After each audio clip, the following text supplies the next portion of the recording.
que vive recolgada, que nunca entiende nada, que viven sin razón. Personas que nunca hacen nada, que son idolatradas, no tienen corazón.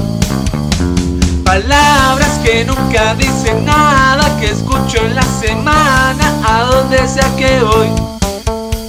Caminos largos como ríos, que tienen tanta agua que ahogan mi pensar.